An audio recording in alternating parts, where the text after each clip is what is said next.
Assalamualaikum warahmatullahi wabarakatuh. Perkenalkan, saya Harunisa dengan NIM 2008203136. Saya dari Perbankan Syariah AD semester 4. Saya dari kelompok 70 praktik ibadah. Saya akan menjelaskan tentang sholat jenazah. Sholat jenazah merupakan sholat yang dilaksanakan untuk mendoakan seseorang yang sudah meninggalkan dunia, baik laki-laki maupun perempuan, baik orang dewasa maupun anak-anak.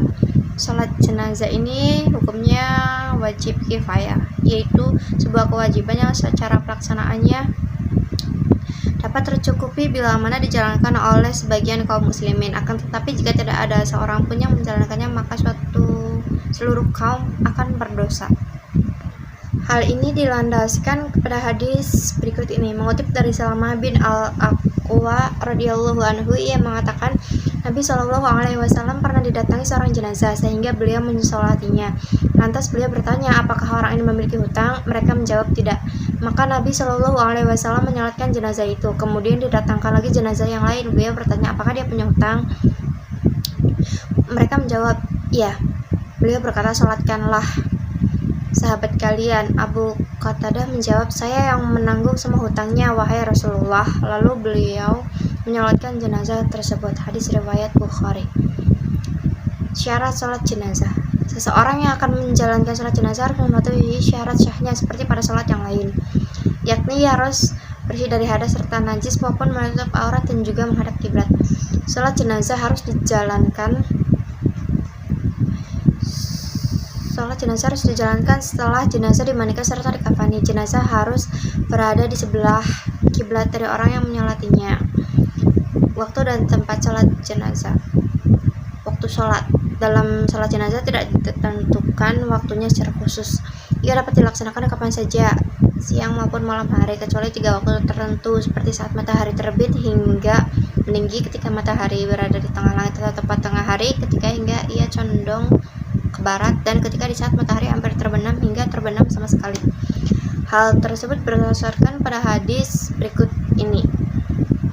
Dari Musa bin Ali dari ayahnya, ia berkata, saya mendengar ketika Uqbah bin Amir al-Juhani berkata, ada 3 waktu yang Rasulullah SAW telah melarang kita untuk menjalankan sholat atau menguburkan jenazah di saat waktu tersebut. Pertama, saat matahari terbit hingga agak meninggi. Kedua, ketika matahari berada tepat di pertengahan langit, tepat tengah hari, hingga ia telah condong ke barat. Yang ketiga, ketika matahari hampir terbenam hingga ia terbenam sama sekali. Hadis riwayat Muslim. Berikutnya tempat sholat. Sholat jenazah bisa dijalankan di mana saja di tempat yang layak untuk mensolatkan sholat. Begitupun di dalam masjid sesuai yang telah disebutkan dalam sebuah hadis yang diriwayatkan Imam Muslim, bahwa ketika Sa'ad bin Abu Waqqas meninggal, Aisyah berkata, masukkanlah ia ke dalam masjid hingga aku bisa menyolatkannya.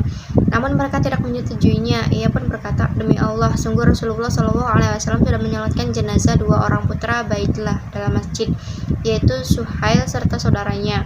Muslim berkata, Suhail bin Da'ad adalah ibnu Baidillah dan ibunya merupakan Baidillah. Hadis riwayat Muslim. Di dalam yang tertulis kitab Al-Muwathah, Imam Malik meriwayatkan dari Abdullah bin Umar, dia berkata, Umar bin Khattab disolatkan di dalam masjid. Berikutnya posisi sholat jenazah. Tata cara sholat jenazah untuk perempuan adalah posisi seorang imam berada tepat pada tali pusarnya, sedangkan untuk makmum berada pada belakang imam sesuai dengan urutan makmum laki-laki dewasa, selanjutnya perempuan dewasa. Sedangkan untuk jumlah safnya sebisa mungkin sebanyak angka ganjil. Posisi sholat jenazah untuk laki-laki. Posisi sholat jenazah untuk laki-laki ini tidak memiliki banyak perbedaan dengan sholat jenazah untuk perempuan. Untuk jenazah laki-laki, posisi imam berada sejajar dengan kepala. Berikutnya adalah tata cara sholat jenazah. Yang pertama, niat sholat jenazah. Membaca niat diucap cukup dalam hati, namun niat dibedakan menjadi 2 menyesuaikan jenis kelamin. Berikut merupakan bacaan niat untuk sholat jenazah laki-laki.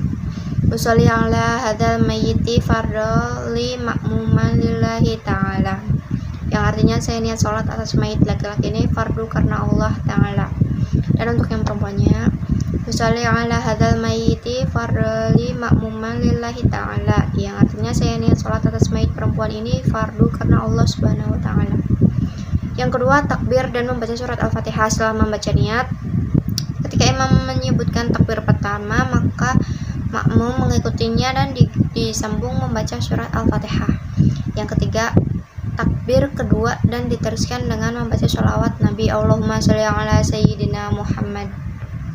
Sebaiknya sholawat Nabi dilanjutkan dengan bacaan lengkap, Allahumma sholli ala sayyidina Muhammad wa ala ali sayyidina Muhammad kama shallaita ala sayyidina Ibrahim wa ala ali sayyidina Ibrahim wa barik ala sayyidina Muhammad wa ala ali sayyidina Muhammad kama barakta ala sayyidina Ibrahim wa ala ali sayyidina Ibrahim fil alamin innaka Hamidum Majid, yang artinya, ya Allah, tambahkanlah sholawat serta sanjungan kepada Muhammad serta kepada keluarga Muhammad sebagaimana Engkau telah memberi sholawat kepada Ibrahim serta kepada keluarga Ibrahim.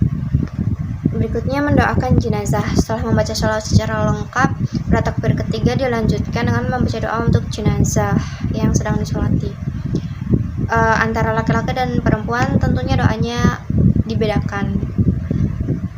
Yang pertama, saya akan membacakan untuk doa untuk jenazah laki-laki. Allahumma gfir lahu warhamhu wa'afihi wa'fu anhu wa akrim nuzulahu wa wasi' malqalahu wa ghsilhu bil ma'i wa salji wal bardi wa nakihi minaz zunubi wal khotoya kama yunaki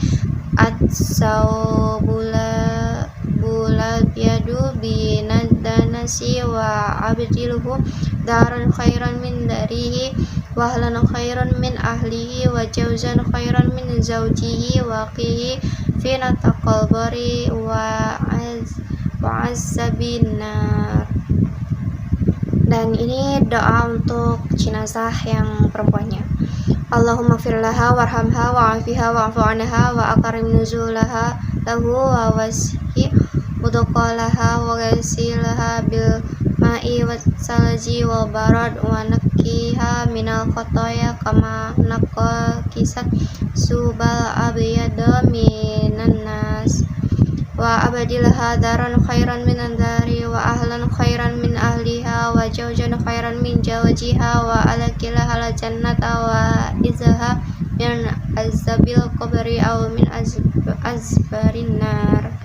Yang kelima, bacaan takbir keempat. Setelah mendoakan pada takbir keempat, terdapat doa yang harus dibacakan. Berikut doa untuk jenazah laki-laki. Allahumma tahrimna ajrahu wa la taftinna ba'dahu.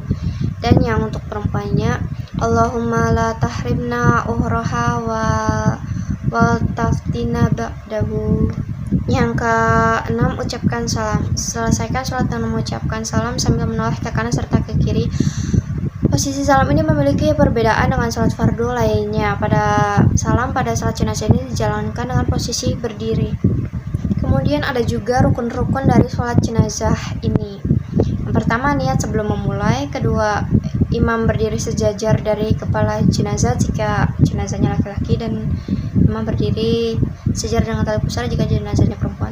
Ketiga, terdiri dari 4 kali kibrat. Yang selanjutnya berdiri untuk yang mampu.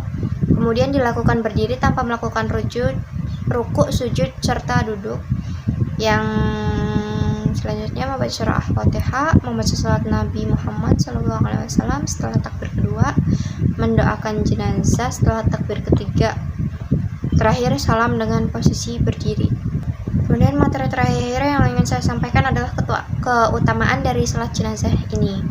Mengenai keutamaan dalam salat jenazah dijelaskan di dalam beberapa hadis seperti berikut ini. Dari Abu Hurairah, ia berkata bahwa Rasulullah SAW bersabda, barang siapa yang menyaksikan jenazah sampai ia menyolatkannya, maka baginya 1 qirat. Lalu barang siapa yang menyaksikan jenazah sampai dimakamkan, maka baginya 2 qirat. Ada yang bertanya, apa yang dimaksud dengan 2 qirat? Rasulullah SAW menjawab, 2 qirat itu semisal 2 gunung yang besar. Hadis riwayat Bukhari dan Muslim. Ya, mungkin itu saja materi dari salat jenazah yang dapat saya sampaikan. Kurang lebihnya saya mohon maaf. Semoga apa yang saya sampaikan ini bermanfaat. Jika ada salah-salahnya, saya juga mohon maaf. Sekali lagi, atas kurang lebihnya saya mohon maaf. Assalamualaikum warahmatullahi wabarakatuh.